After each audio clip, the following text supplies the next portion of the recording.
Buenos días, estudiantes. Vamos a pasar a la segunda clase de histología y, como ustedes ven, hace referencia a otro tipo de tejido básico que corresponden a los tejidos conectivos. Si nos damos cuenta y comparamos con los tejidos epiteliales, nos vamos a, ¿no es cierto?, a dar cuenta que los núcleos, ¿no es cierto?, se tiñen de morado con la hematoxilina y van a estar muy separados entre sí. El resto vamos a ver que son los componentes de este tejido conectivo. Por lo tanto, ya ven una diferencia de cómo se observa en distintos cortes histológicos un epitelio de un tejido conectivo. Además, recuerden que los epitelios son avasculares y vamos a ver que acá estas estructuras que estoy mostrando corresponden por lo tanto a vasos sanguíneos. Si se fijan, tienen unas células de un color naranjo, rosado claro, que van a corresponder a los eritrocitos o glóbulos rojos. Como diferencia de estos tejidos conectivos con los epitelios, el origen de los tejidos conectivos solo va desde la segunda capa embrionaria, que corresponde al mesodermo. Si se recuerdan en la clase de epitelios, los epitelios derivaban de las 3 capas embrionarias. Como veíamos recién en la imagen introductoria a la clase, las células van a estar en los tejidos conectivos muy separadas entre sí, presentan vasos sanguíneos. Se distribuyen por todas partes del cuerpo, acompañando por lo tanto a los epitelios para su nutrición, debido a que los tejidos conectivos tienen vasos sanguíneos. Las funciones de los tejidos conectivos son variadas, por ejemplo, ser el tejido de sostén de los órganos, que eso recibe el nombre de estroma. Nutren los tejidos, ya decíamos, por la presencia de los vasos sanguíneos, almacenan reservas energéticas, y acá nos vamos a dar cuenta que especialmente en el tejido adiposo. Defensa y protección por los componentes que van a tener, y también permiten la regeneración de tejidos por la síntesis entonces de colágeno. Si vemos acá, este esquema hace referencia a lo que corresponde a los componentes del tejido conectivo. Si nos fijamos en este caso, vamos a tener la presencia de células entonces de distinto tipo. Y fíjense que hay una célula que tiene esa forma de estrella que va a corresponder al fibroblasto. Cuando hablamos de tejido conectivo, la célula que tiene que estar presente sí o sí es esta, es el fibroblasto. ¿Por qué va a tener que estar presente? Porque ella va a ser la encargada de producir las fibras, específicamente las fibras de colágeno. ¿Ya? Tenemos otros tipos celulares como los macrófagos, células plasmáticas, mastocitos, fíjense acá, adipocitos, y esas células se van a ir entonces agregando al tejido conectivo, y otras van a estar fijas o van a ser móviles, que lo vamos a ver a continuación. Aquí hace referencia a cada uno de los términos. También, si ustedes se dan cuenta, vasos sanguíneos, ya de color entonces rojo, arteriales, de color azul los vasos venosos. Entonces recuerden que sí o sí los tejidos conectivos tienen vasos sanguíneos. Y una serie de fibras, ya fibras de colágeno, fibras elásticas, y vamos a ver que existen unas fibras más delgaditas que van a corresponder a las fibras reticulares. Pero si ustedes se dan cuenta, entre las fibras, los vasos sanguíneos y las células que forman parte del tejido conectivo, hay un fondo. Ya ese fondo va a corresponder a lo que vamos a reconocer como sustancia amorfa. ¿Cómo veo yo esa sustancia amorfa en los cortes histológicos con la tinción corriente de hematoxilina y eosina? Espacios en blanco, no se tiñe, ¿ya?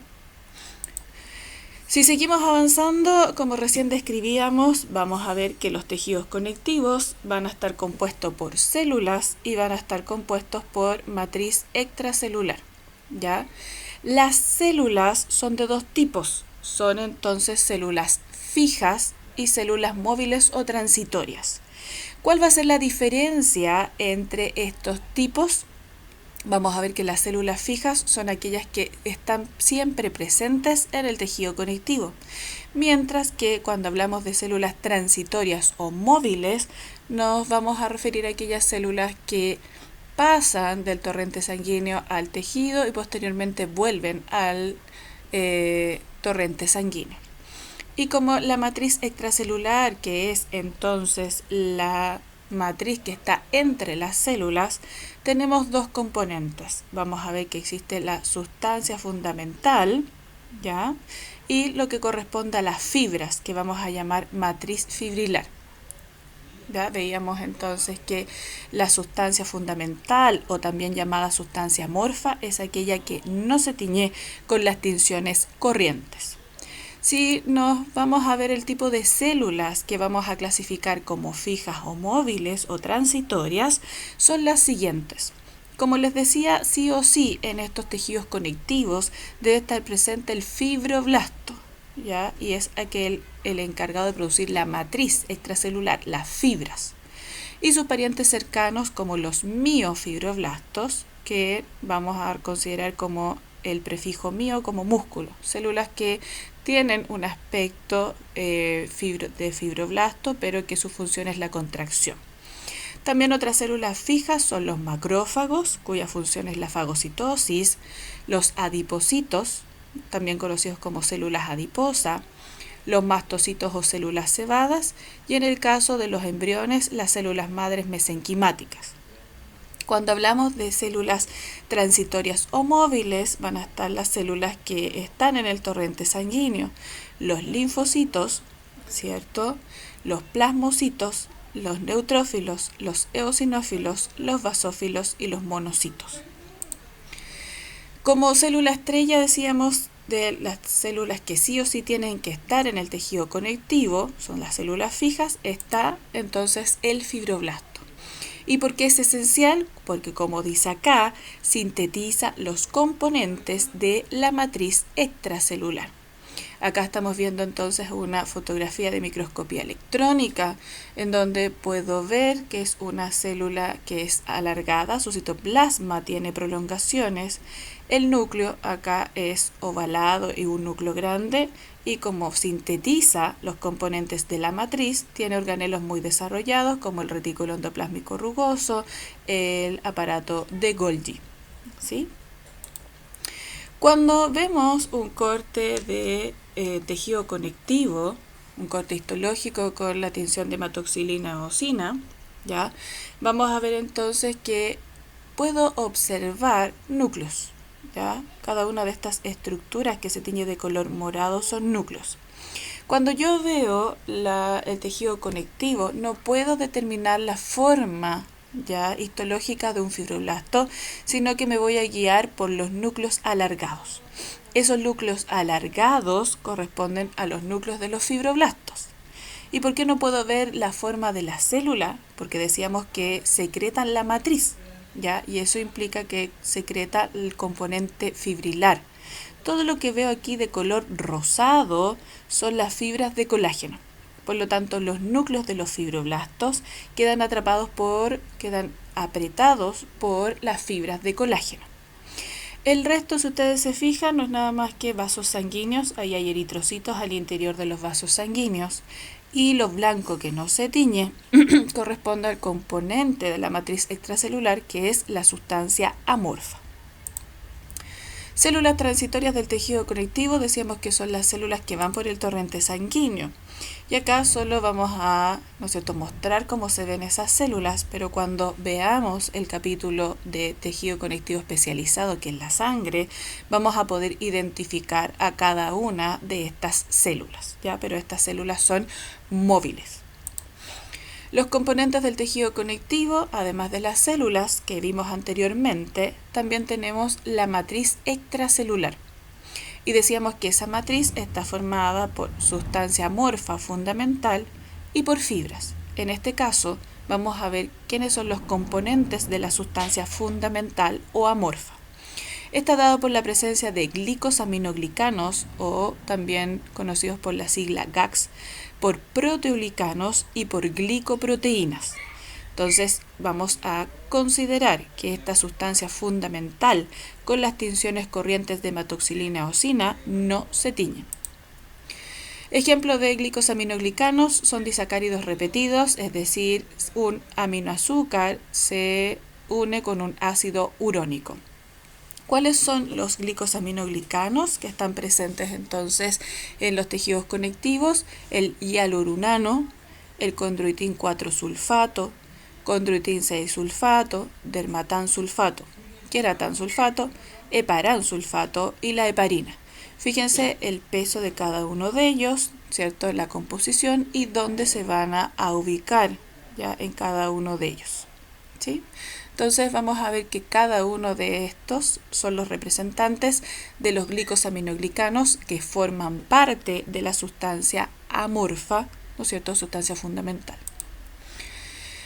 Y como componentes de la matriz tenemos las fibras, ya, matriz fibrilar, y vamos a ver que existen tres tipos de fibra.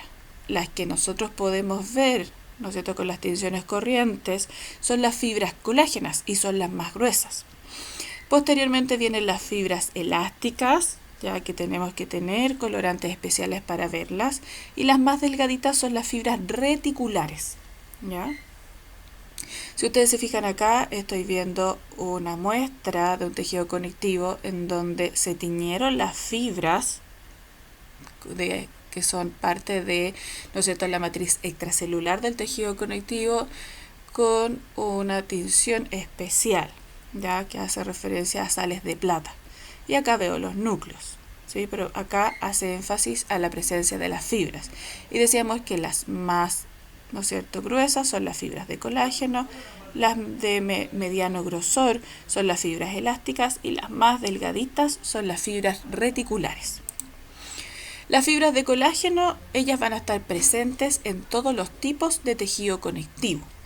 Son flexibles, son gruesas y onduladas. Fíjense acá cómo se van a comenzar a formar estas fibras de colágeno.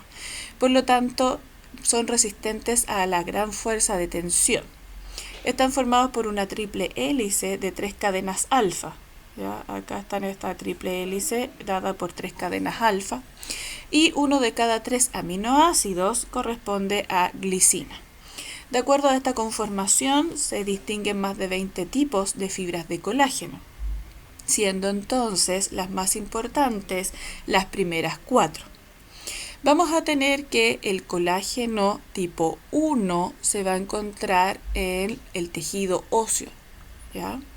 El colágeno tipo 2 en el tejido cartilaginoso. Y vamos a ver que específicamente en 2 tipos de tejido cartilaginoso, el cartílago hialino y el cartílago elástico. El colágeno tipo 3 van a corresponder a las fibras reticulares.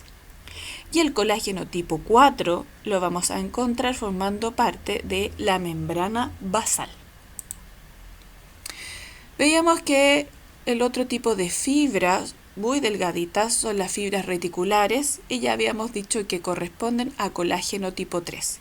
Tienen gran afinidad por las sales de plata, por lo tanto todas estas líneas muy delgaditas que se tiñen de color negro, ahí están las sales de plata, son fibras reticulares, que van a estar formando el estroma, es decir, el tejido de sostén de los órganos, y van a estar elaboradas por la célula estrella del tejido conectivo, que corresponde, como ya saben, al fibroblasto.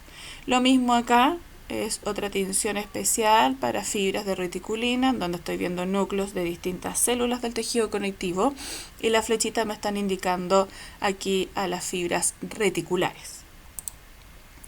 Las fibras elásticas, entonces, son las fibras de un grosor intermedio y, ¿no es cierto?, estas fibras elásticas tienen respuesta al estiramiento y la distensión. Son más finas que las fibras colágenas, pero más gruesas que las reticulares, y forman entre ellas una red tridimensional. ¿Quiénes las sintetizan? Obvio, como siempre, los fibroblastos, pero también algunas células musculares lisas. ¿Cómo está formada una fibra elástica? Tiene un núcleo central de elastina y en la periferia microfibrillas de fibrilina. Vemos acá un corte histológico de la pared de la arteria aorta y estoy viendo que cada una de esas líneas onduladas corresponden a fibras elásticas. Una tinción específica para fibras elásticas es la tinción de orceína. Una vez que ya vimos los componentes del tejido conectivo, vamos a ver que existen distintos tipos de tejido conectivo de acuerdo a los componentes que prioricen en su composición. Entonces vamos a ver que existen distintos tipos. Lo que vamos a ver durante esta clase entonces es este tipo, tejido conectivo laxo, como bien dice ahí, tejido conectivo denso, y vamos a ver también la presencia de tejido adiposo. En otras clases sucesivas vamos a ver ya el tejido cartilaginoso, el tejido óseo y la sangre, ¿ya? Pero hoy nos vamos a concentrar en estos tres tipos iniciales. Vemos entonces que los tejidos conectivos yo los puedo clasificar, ¿ya? Y vamos a ver que existen clasificaciones de acuerdo a la etapa del desarrollo en que nos encontremos. Existe un tejido conectivo, ya embrionario, que lo subdivido en dos tipos. Existe el tejido conectivo mesenquimático y el tejido conectivo mucoso. En el caso del adulto vamos a ver que existen dos tipos, el tejido conectivo laxo y el tejido conectivo denso. Y cuando hablo de tejido conectivo denso, nos vamos a referir no en estos términos, sino que vamos a tener nosotros otro término para referirnos, pero hacen, ¿no es cierto?, ahínco en lo que les voy a comentar a continuación. Cuando hablamos de tejido conectivo denso, me voy a dar cuenta que en algunos las fibras de colágeno están ordenadas, y a ese tipo de tejido conectivo denso lo llamo regular. Acá lo consideran como modelado. Y también puedo ver que cuando me encuentro con un tejido conectivo denso, las fibras de colágeno pueden estar desordenadas y ahí lo llamo tejido conectivo denso irregular. En este caso lo llaman no modelado, pero ojo, para nosotros va a ser no modelado, va a ser irregular y modelado va a ser regular. Eso hace referencia exclusivamente al tejido conectivo denso y de acuerdo al orden de las fibras de colágeno. Y como decíamos, los tejidos ya conectivos especializados es lo que vamos a ver en las siguientes clases de histología cuando veamos el tejido cartilaginoso, el tejido óseo, el tejido sanguíneo, el hematopoyético, el linfático. Hoy día también nos vamos a referir al tejido adiposo. Cuando hablo de tejido conectivo en los adultos, voy a tener una clasificación que se llama tejido conectivo laxo. ¿Ya? Cuando hablo de laxo, entonces me voy a tener que dar cuenta de qué componente predomina en este tejido conectivo. Vamos a señalar que para poder clasificar o diagnosticar un tejido conectivo, voy a tener que fijarme en los siguientes componentes: en las fibras de colágeno, en la sustancia amorfa, en la presencia de vasos sanguíneos y la presencia entonces de fibroblastos. Vamos a quedar de acuerdo que a diversos estudios que hicieron los histólogos señalaron que tanto en el tejido conectivo laxo como en el tejido conectivo denso que vamos a ver a continuación, el número de fibroblastos es moderado en ambos tejidos. Por lo tanto, no es un criterio que me permita diferenciar un tejido conectivo laxo de un tejido conectivo denso. Los criterios que sí me van a permitir diferenciarlos va a ser la cantidad de fibras de colágeno versus la cantidad de sustancia amorfa. Decíamos que las fibras de colágeno se ven de color rosado y la sustancia amorfa, que está formada entonces por esa presencia de glicosaminoglicanos, proteoglicanos, ¿cierto?, no se tiñe. Por lo tanto, de acuerdo a la cantidad de estos componentes, fibras o, ¿no es cierto?, sustancia amorfa fundamental, vamos a poder clasificar al tejido conectivo. En el caso que exista un predominio de la sustancia amorfa, el tejido conectivo lo voy a llamar tejido conectivo laxo. Por lo tanto, en un tejido conectivo laxo, la sustancia amorfa es abundante. Y en el caso contrario, la cantidad de fibras de colágeno es escasa. Y lo otro que habíamos dicho es la presencia de vasos sanguíneos. Ahí veo vasos sanguíneos de distinto tamaño. Ya después ustedes los van a poder clasificar, ¿cierto? Y poder distinguir cuando están formando parte de un tejido. Ahora yo se los señalo. La cantidad de vasos sanguíneos en un tejido conectivo laxo es abundante, mientras que en un tejido conectivo denso es escasa. Yo los tengo que buscar, ¿ya? Entonces, ahora pasamos a la clasificación de tejido conectivo denso. Entonces, si comparamos con el laxo, fíjense que cuando hablo de tejido conectivo denso, lo que predomina acá es el color rosado. Ese color rosado, si se acuerdan, son las fibras de colágeno. Lo blanco, aquellas zonas que no se tiñen, si ustedes se recuerdan, está representando la sustancia amorfa. Por lo tanto, si yo veo este tejido y clasifico la cantidad de sus componentes, voy a señalar que las fibras de colágeno están en cantidad abundante. Y el criterio contrario, la sustancia amorfa es escasa. Decíamos que los fibroblastos se representan por estos núcleos alargados. Y en ambos tejidos, en el tejido conectivo denso y en el tejido conectivo laxo, la cantidad de fibroblastos es moderada. Y quiero ver vasos sanguíneos. Acá hay solo dos, S y S. Por lo tanto, en un tejido conectivo denso, los vasos sanguíneos son escasos, pero hay. ¿Ya? Entonces, y este tejido conectivo denso, como dijimos en un principio, lo puedo clasificar en irregular o regular. Si se acuerdan de la explicación anterior, regular o irregular hace, ¿no es cierto?, referencia a la disposición de las fibras de colágeno. Si vemos acá en esta fotografía, las fibras de colágeno están desordenadas en distintas orientaciones. Es por eso que ya sé que este tejido es tejido conectivo denso, pero su apellido va a ser irregular. Las fibras de colágeno están, ¿no es cierto?, en diferentes direcciones. A diferencia de lo que veo acá, que este es nuevamente un tejido conectivo denso, pero fíjense en la disposición de las fibras de colágeno. Todo lo rosado acá son fibras de colágeno y están en la misma dirección. Lo que veo ahí, los núcleos alargados, son parte entonces de los núcleos de los fibroblastos, ¿sí?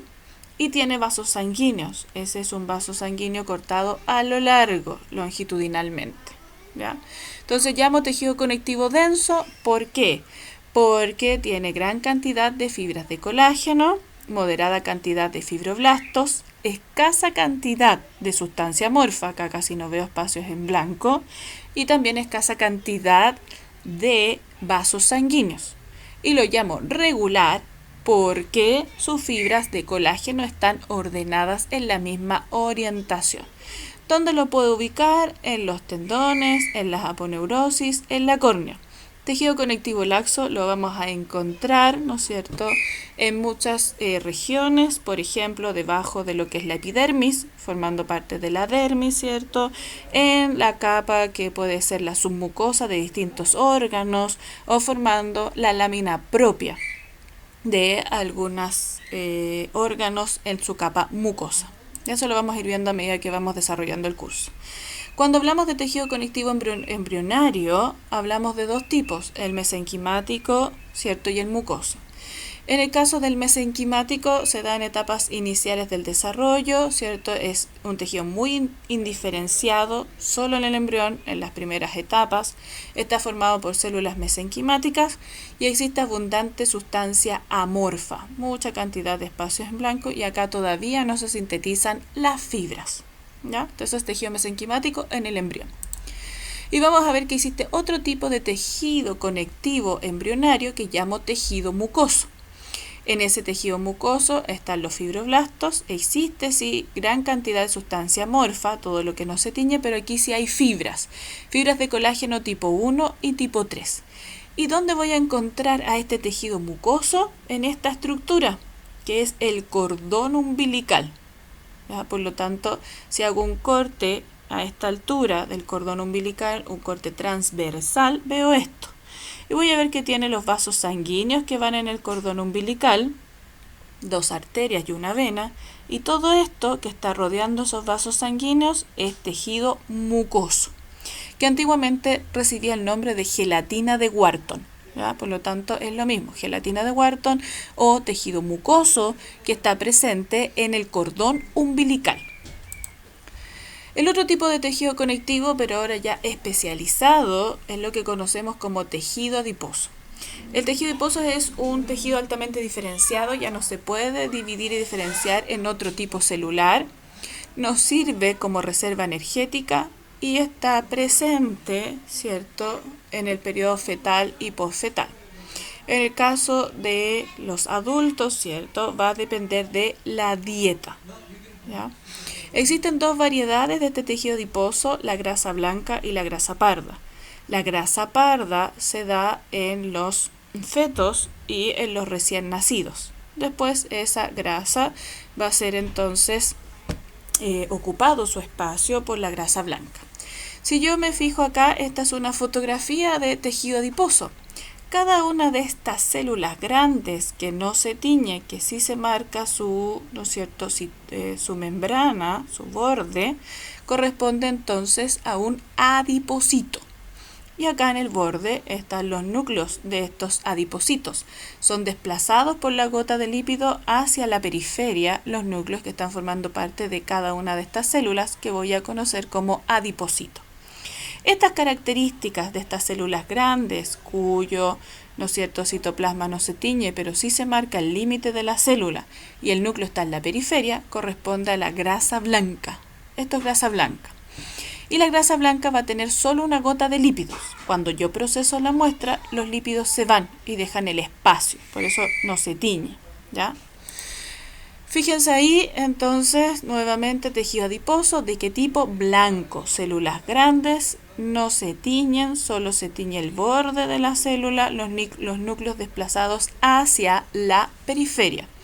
Fíjense también que este tejido adiposo necesita nutrición, por lo tanto hay vasos sanguíneos, ¿ya? La grasa blanca representa un 2 al 14% del peso total en el hombre, mientras que en la mujer está representando el 25% del peso total.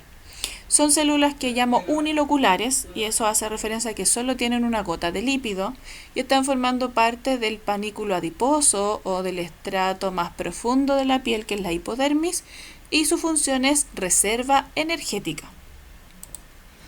Mientras que el otro tipo de tejido adiposo, que reconozco como grasa parda, son células adiposas multiloculares.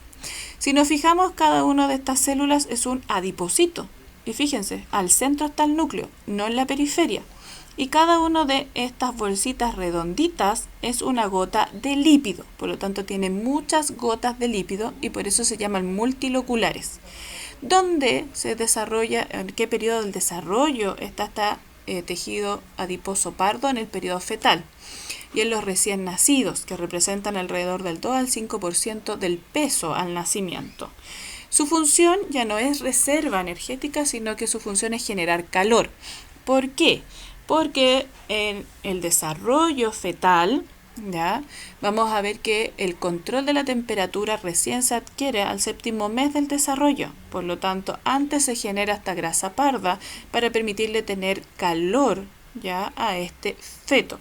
Y, ¿no es cierto?, dura hasta unos meses después del nacimiento, ubicado en algunas zonas, ya en la zona de la nuca, en la zona perirrenal, para permitir también generar calor en esas zonas. De acuerdo a cómo estén compuestos estos tejidos conectivos, vamos a tener una serie, ¿no es cierto?, de colágenos, como veíamos, y vamos a ver que cada uno de estos colágenos va a estar formando parte de algún tejido específico. Vamos a referirnos específicamente a este primer tipo de colágeno, al colágeno tipo 1. Decíamos que el colágeno tipo 1 va a estar formando el tejido óseo, los huesos, ¿ya? Y si la ensamble y la generación de este colágeno tipo 1 ya no es correcta, vamos a tener una enfermedad o patología que recibe el nombre de osteogénesis imperfecta. Esta osteogénesis imperfecta es lo que ustedes han escuchado como niños de cristal, ya que ante cualquier caída o golpe sufren fracturas, que en una persona normal eso no implicaría nada más que un, ¿no es cierto?, moretón, algo así, pero para ellos implican fracturas o que también tienen problemas en la piel, que se empieza entonces a hacer algunas llagas. ¿Cuáles son los hallazgos clínicos de esta enfermedad que llamo osteogénesis imperfecta y que está relacionada con la malformación, ¿no es cierto?, del colágeno tipo 1, fracturas repetidas luego de traumatismos leves, sus huesos son quebradizos, los dientes anormales, la piel es muy delgada, por lo tanto sufre llagas constantes, los tendones débiles, las escleróticas azules y tienen sordera progresiva. ¿Ya? Y fíjense que de acuerdo al tipo de colágeno que esté afectado, también entonces tenemos otros tipos de anomalías o enfermedades. ¿Ya? La osteogénesis imperfecta, ¿cierto? Antiguamente, sí, los niños iban al hospital a recuperarse, ya generalmente pasan, ¿no es cierto?, enyesados, entonces tienen que guardar reposo, etcétera. También existe otra anomalía que hace acá referencia a las fibras elásticas y van a ser aquellos, ¿no es cierto?, individuos que tengan una elasticidad no común, ya, donde pueden entonces hacer este tipo de maniobras, ya, tirarse la piel, etcétera, y eso se debe a que las fibras elásticas no están bien ensambladas. Acuérdense que tiene un núcleo y otras moléculas que están a su alrededor que son de fibrilina, ese ensamble acá no está correcto. ¿Sí? Y fíjense lo mismo con las articulaciones. Ya pueden doblar las articulaciones de una manera en que las personas que tienen la conformación de las fibras elásticas, ¿cierto?, no es normal. Bueno, de acuerdo entonces a la bibliografía, vamos a hacer que es el Garner, pero como les decía, también es recomendado el Ross. Si tienen entonces alguna consulta o duda, no es cierto, me pueden escribir al correo, ¿sí? Y nos comunicamos por esa vía.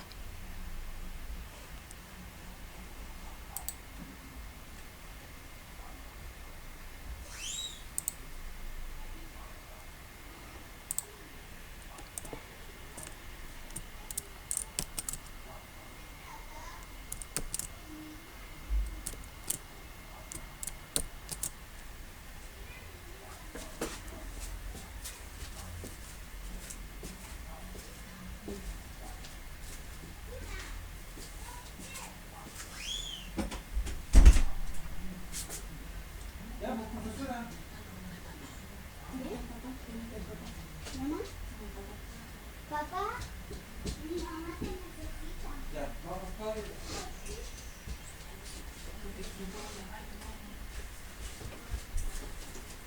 ¿Qué cierta? Sí, pero no me permite. No me sale la barriga. Tiene preguntas.